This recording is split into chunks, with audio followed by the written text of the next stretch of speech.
নমস্কার বন্ধুরা, আবারও নতুন একটা রেসিপিতে আপনাদের সকলকে স্বাগত জানাচ্ছি। আজকে পাকা আম আর ডিম দিয়ে দুর্দান্ত লোভনীয় একটা রেসিপি শেয়ার করব। তার জন্য এখানে দুটো ডিম নিয়েছি আর একটা মিডিয়াম সাইজের পাকা আম নিয়েছি।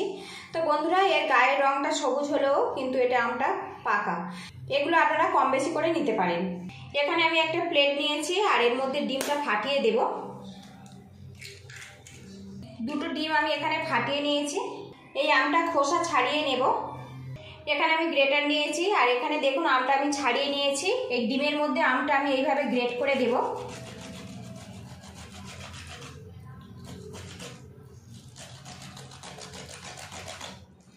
এইভাবে আমটা পুরো আমি গ্রেট করে দেব এখানে। আর বন্ধুরা, আমটা আপনারা যখন নেবেন অবশ্যই কিন্তু মিষ্টি টাইপের আম দেবেন, তাহলে কিন্তু রেসিপিটা রেডি হওয়ার পরে অনেক বেশি সুস্বাদু হবে। এদিকে দেখুন ডিমের মধ্যে কিন্তু আমটা আমি গ্রেট করে নিয়েছি আর এইভাবে কিন্তু আমটা গ্রেট করে নিতে হবে। অন্যদিকে একটা বোল নিয়েছি আর এই বোলের মধ্যে দিয়ে দেবো হাফ কাপেরও কম দুধ। এবার এই দুধের মধ্যে 1/4 কাপ চিনি দিয়ে দেবো। চিনিটা আপনারা যতটা পছন্দ করেন সেই মতো দিতে হবে। এবার চিনিটা দুধের সাথে ভালো করে মিক্স করে নেব। আর বন্ধুরা, আপনারা চাইলে চিনিটা কিন্তু এখানে পাউডার করে ব্যবহার করতে পারেন, তাহলে কিন্তু খুব ঝটপট দুধের সাথে মিক্স হয়ে যাবে। একটু সময় লাগবে এটা মিক্স হতে। বেশ কিছুক্ষণ দুধ আর চিনিটা একসঙ্গে মিক্স করে নিয়েছি। এবারে এর মধ্যে আমি দিয়ে দেব ডিম আর আম। এবারে এর মধ্যে সামান্য একটু লবণ অ্যাড করে দেব। এবারে এর মধ্যে সামান্য ভ্যানিলা এসেন্স দেব, এতে ডিমের যে আঁশটে গন্ধ সেটা পুরোপুরি চলে যাবে। এবার এটা একসঙ্গে ভালো করে মিক্স করে নেব। একটু সময় ধরে এই মিশ্রণটা কিন্তু রেডি করে নিতে হবে। একটু খেয়াল রাখতে হবে এতে যেন আমের কোনো রকম ছিবড়া ভাব না থাকে। 5 থেকে 10 মিনিট এটা যদি এইভাবে মিক্স করে নেওয়া যায় সুন্দরভাবে কিন্তু রেডি হয়ে যাবে। এদিকে দেখুন মিশ্রণটা আমার রেডি হয়ে গেছে। এবারে এর মধ্যে আমি 1 কাপ পরিমাণে ময়দা ব্যবহার করব। অল্প অল্প ময়দা দেব, দিয়ে ভালো করে মিশিয়ে নেব। আর বন্ধুরা, এটা কিন্তু মিডিয়াম ঘনত্ব ব্যাটারটা বানাতে হবে। ব্যাটারটা পড়লে চারিদিকে ছড়িয়ে যাবে, সেই মতো কিন্তু ব্যাটারটা রেডি করে নিতে হবে। অল্প অল্প ময়দা দিয়ে আমি এইভাবে মিক্স করে নেব।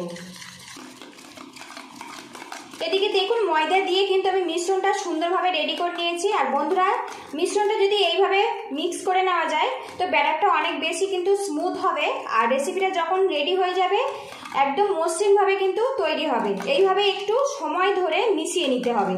আপনারা চাইলে মিক্সিতে দিয়েও কিন্তু এইভাবে ঘুরিয়ে নিতে পারেন। আর যাদের বাড়িতে মিক্সি মেশিন নেই এইভাবে কিন্তু রেডি করে নেবেন। বেশ কিছুক্ষণ আমি কিন্তু মিক্স করে নিয়েছি আর এখন কিন্তু ব্যাটারটা দেখুন একদম মসৃণভাবে তৈরি হয়ে গেছে। আর এইভাবে কিন্তু রেডি করে নিতে হবে। আর বন্ধুরা, মিশ্রণটা কেমনভাবে তৈরি হয়েছে আপনাদেরকে একটু দেখাই। তো প্লেটে আমি বেশ কিছুটা মিশ্রণ নিয়েছি আর দেখুন পরে মাত্রে কিন্তু চারিদিকে ছড়িয়ে গেছে। তার মানে কিন্তু মিশ্রণটা আমার পারফেক্টভাবে রেডি হয়ে গেছে। আর এইভাবে ব্যাটারটা পড়লে সঙ্গে সঙ্গে চারিদিকে গোল হয়ে ছড়িয়ে পড়বে, সেইভাবে কিন্তু ব্যাটারটা রেডি করে নিতে হবে। তো দেখুন ব্যাটারটা কিন্তু সুন্দরভাবে আমার রেডি হয়ে গেছে। এবার আমার ডিমের মিশ্রণের মধ্যে আমি হাফ চামচ বেকিং পাউডার দিয়ে দেব। বেকিং পাউডার দিয়ে ভালো করে মিক্স করে নেব। এবারে এর মধ্যে সামান্য পরিমাণে খাবার সোডা দিয়ে দেব, দিয়ে এটা ভালো করে মিক্স করে নেব। তো দেখুন মিশ্রণটা কিন্তু আমার রেডি হয়ে গেছে। এদিকে একটা প্যান আমি হালকাভাবে গরম করে নিয়েছি আর এর মধ্যে 1 থেকে 2 ফোঁটা তেল দিয়ে দেব। দিয়ে এটা ভালো করে প্যানের গায়ে লাগিয়ে দেব। খুব বেশি তেল না থাকে সেদিকে কিন্তু নজর রাখতে হবে। তো আমার একটু তেল বেশি মনে হচ্ছে, একটা কাপড় দিয়ে তেলটা কিন্তু আমি মুছিয়ে নেব। জাস্ট প্যানের গায়ে তেলটা লাগিয়ে দিতে হবে।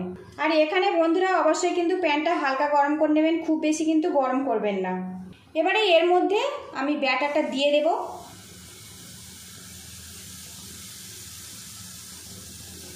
গ্যাসের হিটটা লো টু মিডিয়ামে রাখবো, পাত্র দিয়ে ঢেকে রাখবো 25 সেকেন্ডের জন্য।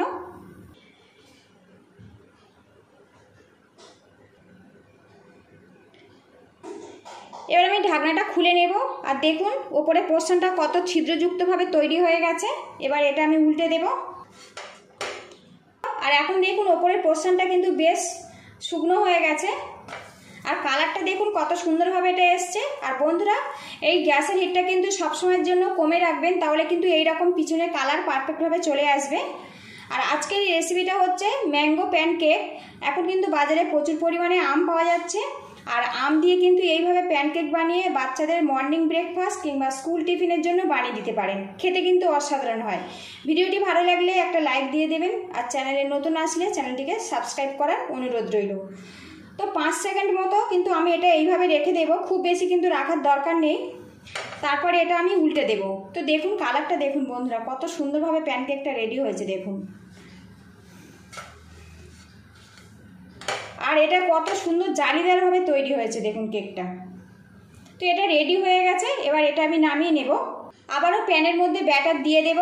আর বন্ধুরা এখানে যখন প্যানকেকটা বানাবেন নির্দিষ্ট একটা জায়গা নেবেন, মানে এইরকম আমি একটা মেজারিং কাপ নিয়েছি, তাহলে প্যানকেকের শেপটা কিন্তু একইভাবে তৈরি হবে। আবারও একটা পাত্র দিয়ে ঢেকে রাখবো 25 সেকেন্ডের জন্য। ঢাকনাটা খুলে নেব। আর এদিকে দেখুন প্যানকেকের গায়ে কিন্তু অসংখ্য ছিদ্র তৈরি হয়েছে, তার মানে কিন্তু এটা পারফেক্টভাবে তৈরি হয়েছে। এবারে উল্টে দেব। আর কালারটা দেখুন কত সুন্দরভাবে এসছে। এইভাবে কিন্তু সবগুলো প্যানকেক আমি রেডি করে নেব। এদিকে সবগুলো প্যানকেক আমার কিন্তু রেডি হয়ে গেছে। আর বন্ধুরা কালারগুলো এখন দেখুন কত সুন্দরভাবে কিন্তু প্যানকেকগুলো রেডি হয়ে গেছে। আর এই প্যানকেক কিন্তু অনেক বেশি স্বাস্থ্যকর আর টেস্টি। এইভাবে বানিয়ে কিন্তু আপনারা বাচ্চাদের খাওয়াতে পারেন। ওপর থেকে কিছুটা মধু নিয়েছি, পরিবেশনের আগে এইভাবে মধু আমি ছড়িয়ে দেব।